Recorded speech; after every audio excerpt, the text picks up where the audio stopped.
you're not a good investment at that point. So when I see the restrictions, I have written down, bide your time. So when it's Saturn's opposing your sun, you'll bide your, you know what you don't want, you're oppressed by it, but you wait. You take a good look at what you don't want, what you don't like, what you don't have, what's restricting you, but you take it. You take it till you know everything that it is. And you know you want to get out of it, but if you get out of it right away, there's too much to lose. If you walk out of the job, the kids might have to do without it. You might lose the house or whatever. Like, there's other things. So you hang into the job, you compromise, you wait. But you wait, but even though you wait, if you just wait and say, well, I'm just going to stay at this, I'm just in the job for the next 7, 10 years, I'll just do it. That's it. It creates a depression. But if you realize it's not where you want to be, but it's where you are, you can start adding a few skills, adding a course, retraining a little bit, so that over a couple of years, you've built up some skills in a new direction, so you're not stuck just with the limitations of what you've accomplished and what you haven't accomplished. You start stretching. You don't have to throw away what you have to discipline it, restrict it, and fight for inches. So you usually have to wait till this aspect's passed because your time's tied up. And once it's passed, then you have to start slowly building up something, just adding something new. Read a book, add new information, add some skills, just one day a week. If you've just been working, maybe you have to add some a hobby, maybe you have, but often there's, say you've been working in an office, you've been doing accounting for a company for 15 years, and you get up to this point, you're still there. You're just bored. It's not moving anywhere, but you're doing it. There's piles of work, but not getting paid or whatever. But you're stuck in a certain way doing the secretarial work, when really you could start taking some efforts to learn some of the computer programs, some of the accounting programs, and you wouldn't get recognized right away, but over 2 or 3 years, or over 7 years, you get good enough using these things that it's going to significantly change your status and your sense of importance. So how important are you? How much respect do you deserve? How much can you accomplish? Can you carry your weight? Can you do your responsibilities? And if you can, you'll get respect. But even if you can, and Saturn's opposing your sun, you may not get respect. You'll get piled on extra work because you're capable of doing it and you're working harder than you want. You may not like it, but sometimes it's better to take the pressure, take the restriction and look at it well and wait till it's your time to move. It's not your best time to move away from when Saturn's opposing your sun. So if you have a kid in teenage years, that are in their teenage years, and they got Saturn opposing their sun, it's going to be difficult to get through, to pass their year. They're going to feel hemmed in. Now, many kids get through this and they pass their year. And it's really a sample. When someone has that happen to them in their life, in your 14, 15, 16, 17, and you have the Saturn and you pass your year, you know that you can be sure that kid works really well and is a smart kid and is working hard to get through it, was not being frivolous. At the same time, a lot of people could quit school and I failed, why bother? I'm not going back. Bad attitude. So bad Saturnian attitudes are negative, anti-accomplishment, depression, restriction, judgments, or cop-out decisions. If they're made at these points, they affect the next 30 years, or at least the next 7 or the next 14. And then it comes back again 7 years later in a bigger form. It built up, that negative form built up, and you're having to make an extra effort to adjust it, or thinking, I can't ever do this. And I mean, as this goes along, it becomes our life, what we've done or what we haven't done. So you're going along, if someone wanted to quit smoking, when? Or someone has an addiction and they want to get control of their life, or something, like, where have you lost control? Where do you have to work? What do you have to do? It's just practical thinking Saturn.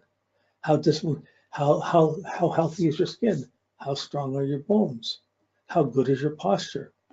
How healthy are your teeth? These are all Saturn things. And Saturn things can come up. I mean, if you have bad teeth and you haven't taken care of them, you may be stuck to just an office job and not be given any adjustment to work with other people because your teeth are bad and you didn't take care of them. Or they're bothering you and there's pain till you have to take care of them. So what I'm trying to get you is, we're seeing a very simple thing, the conjunction square, opposition square, conjunction. But from the opposition, you're as far away from your goals as you can. It seems like you're hemmed in. Life's going nowhere. I'm stuck. How do I ever get out of this? How did I get into this? Oh boy, it's a huge thing built up for 15 years. But really, you're going to want to get away from that restriction. And you're spending the next 15 years to complete it, to change things so you're not stuck there, so you're not just stuck there and you're working and making an effort to reassess your goals, add other things, do what you can within context of your responsibilities. And then you make some adjustments later because you're not prepared to just keep going the same way. At the waning square, you're adjusting your goals again to try and complete things, to finish things so you can get out of that thing and start something new, to really change to the next level. One Saturn conjunction Sun the next time. So you have 15 years extending your working on the new goals, seeing how far you can take them or can't take them. As soon as they start being negative, you start feeling the system's against me, the authorities there, I'll never get the job, I won't get the break. And it's telling you, go back and get work, go back, get training, build it, but you may or may not do that. Here, you had a limit, can't go any further without rebuilding things. So you might build up towards another career, you might get more skills within the career, you might take on, you might just have to be working really hard and adjusting your life around it, but trying to get back to where many people put a 30-year hard life working to try and get their own cottage or their freedom 55 or be able to retire early or whatever. But even if a retirement comes, there's a challenge of what are you going to do? What are you going to accomplish? If you just think retirement comes in and you're just relaxing and there's nothing to do, that's boring. That'll kill you. If you have work to do and things to make an effort towards, or you're still working out or keeping physical or keeping discipline within your limits, that's Saturn. I mean, one of the things with Saturn as it goes along, if you haven't been treating your back well, or you haven't been treating your skin well, or your teeth, you're gonna get back pain or toothaches or skin problems at any square of Saturn. Any opposite, any pressure from Saturn can show like that. But it can show as a depression, as a disassociation, as a boredom, as a frustration. There was a movie that came out. It wasn't a very good movie. There was a radio series and a book that was excellent called The Hitchhiker's Guide to the Galaxy. Okay, and when they made the movie, well, the world in this book, in the first few minutes, the world blows up and they're living in space and they're traveling around in space, and this is a sci-fi type thing. But when they made the movie, they're up in space and then there was a few people survived the Earth because they were in space at the time. But on the spaceship, they had these top-level robots that were evolved. They were evolved to have personalities. And we're working it that way now, but they were designed to have personalities. And they had one robot that was the manic depressive robot. And he walked around, he was the greatest, it was the best role in the whole thing. It was worth it just to see this one robot. But because he was a total Saturn figure. He'd walk around because they spent $2 million to make me, and they get me made. And what do they do? What do they ask me? Open the door, go get me a cup of coffee. Oh, come on. And he's walking around talking like this all the time. They're not using me. So he had this Saturn inhibition walking through the set.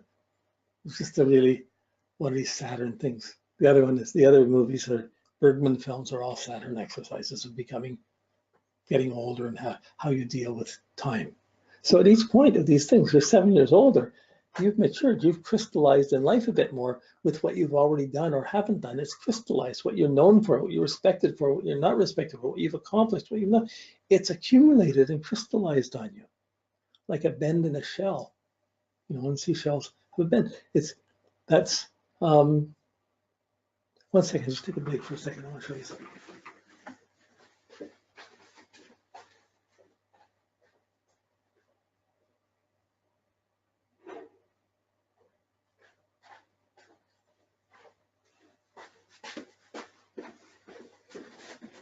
Okay, I'm back. Here's Saturn. There's a shell. You see it evolving, and you see the points on the shell. These are the Saturn aspects going around as the shell forms, and as it goes along slowly. These didn't evolve overnight. They slowly grew as the shell would grow, as it would crystallize. It would grow slowly. That's really kind of how our Saturn cycles move, going around it. So as it's going around, it might start. Say it started. Let's see here. Well, you could say it's ending here, but if you took this line, there's one line where you could say these are the bends of Saturn. Then there might be a point where you put the sun on and you can see in against that background where the sun would be. when it's conjuncting, when it's opposing. Then you can see where the angles are when it's going around your chart, and you start to get the whole history of any transit. So that's really the primal archetype of transits of what we're working with. Okay.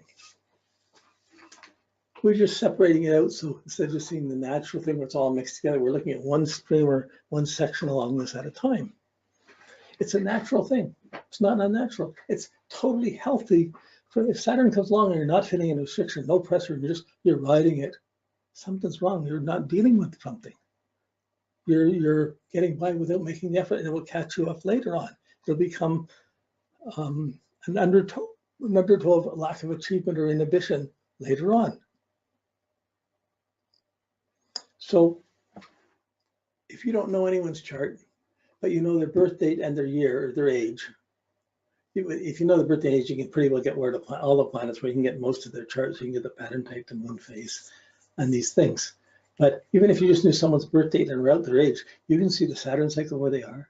And from seeing the Saturn, you can then figure out what years in their life will they be defining their goals on, will they be making their decisions for their destiny, when they can start building up their own confidence by making commitments. So making commitments, working towards something, making the effort, even though sometimes you have to be depressed and you're bored or you're tired, and you still have to make the effort to solve it. That's Saturn working. Okay, so knowing this conjunction, opposition, these two things in your transits, you're going around, you're either moving away from the conjunction, you've made this defined the goals, you're applying it, you're moving, and you're adjusting and extending the goals. That whole half a cycle is moving from the conjunction. It's based on that Saturn conjunct the Sun and what was decided. Then at the opposition, you can't decide it. It's not that, and the whole next 15 years, because it wasn't that, it wasn't what you decided, and yet you don't have the time to decide the new one yet. That's going to be in 15 years, but you still have time to fill up. So you're readjusting, reassessing your goals until you're ready to really make a new commitment of something and really come into something that's really yours again. And you define your goals again. So sometimes defining goals, make a marriage or make a kid, and this is it. So that's set everything up and we'll work on it. Sometimes it can come on many different levels, but this process is there. And as you do different people's charts, which we'll start to see when we get to the timings, when we work with the timings in a person's life, next level, the case studies. But you want to see this cycle in a person's life. You want to know this. How can you work with someone's time if you don't know where they are in their normal Saturn cycle and the age they are and what's appropriate, and where they are in defining their goals or restricting? If you're going into the restrictions, they got to be ready for it. They're starting to go into restricted time. You're starting to advise them, oh, they're trying to invest more to get out of it, they're going to spend more to get it. So no, you can't keep spending more. Back off a little bit, wait a bit, protect something, be more moderate, save a little bit so that you're not overextended by the time Saturn opposes your Sun. If you're overextended, it's going to crash.